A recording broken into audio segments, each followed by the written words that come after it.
Pero alam nyo ba mga kababayan, ito yung pinahihintay bago dumating ang tinatawag na araw ng paghuhukom. At tiyak po ito na mangyayari.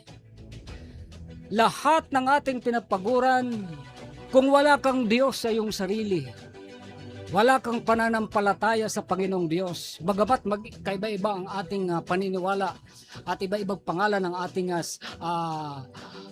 samahang sa Diyos. Tandaan po natin, lagi kong binabanggit sa oras ng sakuna at kalamidad, wala pong relihiyon makakapagligtas. Ang makakapagligtas lamang sa atin ang Panginoong Hesukristo. Ang sinumang tumawag sa kanyang pangalan ay maliligtas. Lalo na ngayon sa mga oras na ito, kapag kayo nakakarinig ng salita ng Diyos, ito laging aking binabanggit at sinasabi, walang lugar na safe. Walang lugar. Talagang dumarating yung mga hindi natin inaasahan. Isa lamang ang safe mga kababayan. Isa lang. Lumapit ka sa Diyos. Makinig ka ng salita ng Diyos. Sapagkat sinasabi sa aklat ng Kawikaan, pakinggan po ninyo ito mga kababayan. Dito pa sa Kawikaan, chapter 1 verse 33, ang sabi dito, ngunit ang makikinig sa akin, mananahan ng tiwasay, mabubuhay ng payapa at walang kinakatakutan.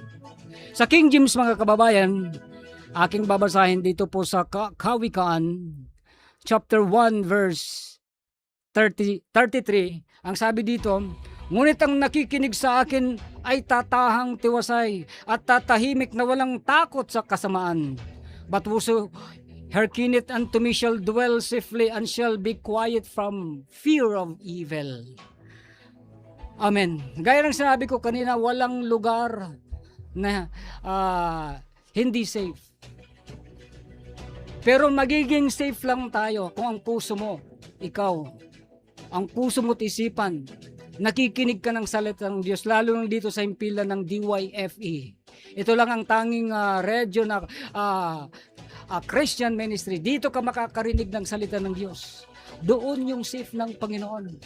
Naalala niyo yung panahon ng ating Panginoon, panahon na Propeta Moises.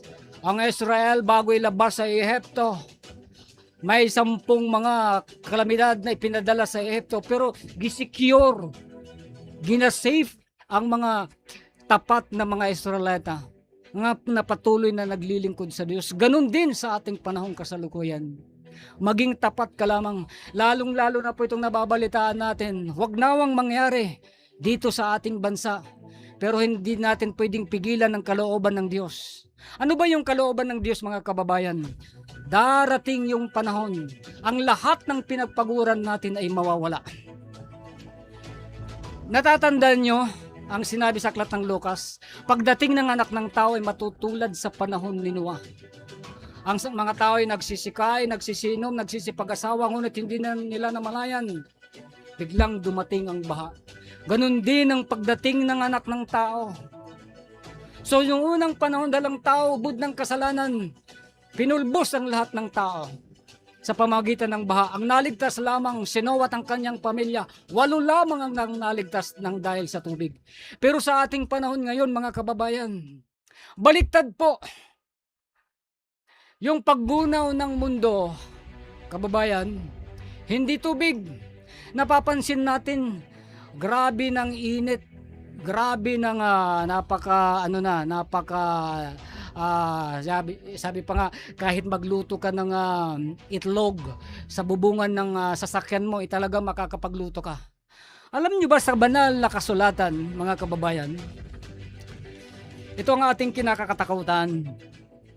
Pero walang dapat ikatakot yung mga tapat at naglilingkod sa Diyos sapagkat isisecure sila ng Panginoon.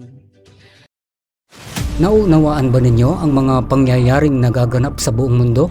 Mga sakuna, kalamidad gaya ng malawakang sunog, bagyo, lindol, pagbaha, pagputok ng bulkan, ipo-ipo, buhawi, mga peste, mga iba't ibang mga sakit, giyera, karahasan, krimen at mga iba pa. Ano ang sinasabi ng Biblia tungkol sa mga ito?